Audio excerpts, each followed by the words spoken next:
ili kuutizama mchezo wa kuigiza ambao ulikuwa unaigizwa na shule ya wasichana ya kitaifa ya Butere. Huu mchezo ulifika kule Lions baada ya amri ya mahakama kuu iliyotolewa kule Nyamira na Judge Winfrida Okwani. Amri ya mahakama kuu ilisema kwamba mwanzo shule ya wasichana ya Butere ikubaliwe kuigiza mchezo huo kama ulivyoandikwa na mwenye kuandika. Pili, wanafunzi hao waandamane na walimu wao pamoja na mwelekezi wa mchezo huo ambaye ni Mheshimiwa Seneta Cleophas Malala.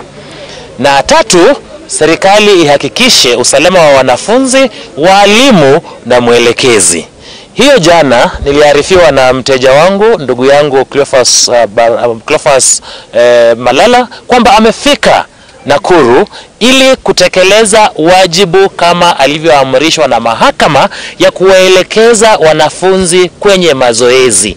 Lakini alipokuwa anaingia shule ya Kiboin walikokuwa wanafanyia mazoezi, zaidi ya maafisa 50 wa usalama walimzuia kuingia. Hata licha ya yeye kuwaonesha amri ya mahakama na licha ya mimi kama wakili kupea Inspector Generali Douglas Kanja uamuzi huo wa Jaji Okwani kwamba amruhusu Bwana Malala, awaruhusu walimu na awaruhusu wanafunzi. Mheshimiwa Malala alishikwa. Mheshimiwa Malwa na mimi tulifika Nakuru Central Police Station huo usiku. Hatukuruhusiwa kama mawakili kumuona, licha yeye kuwa na haki ya kikatiba ya kuwasiliana na mawakili wake wakati wowote.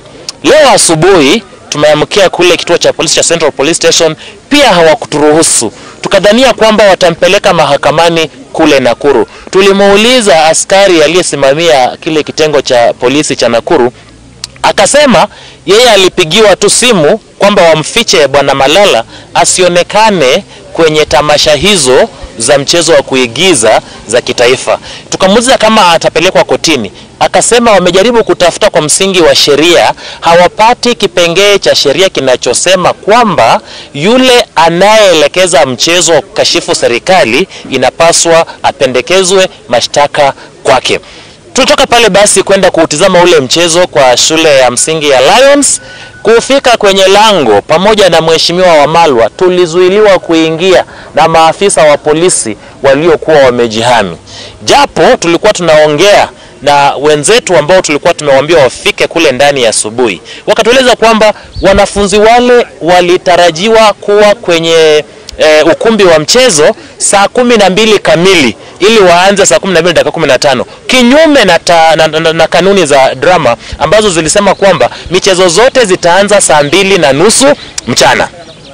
Saa 12 walifika hapo, wakaambiwa waende stage. Hawakuwa na vile vifaa ambavyo vinaandaliwa ili kuigiza mchezo. Hawakuwa na mapambo ambayo ni decors, hawakuwa na vipaza sauti ambazo ni sound systems, na hawakuwa na costumes. Na kwa hivyo pia ile room kulikuwa na giza na wakakataa hata kuwekewa mwanga ili waweze kujiandaa.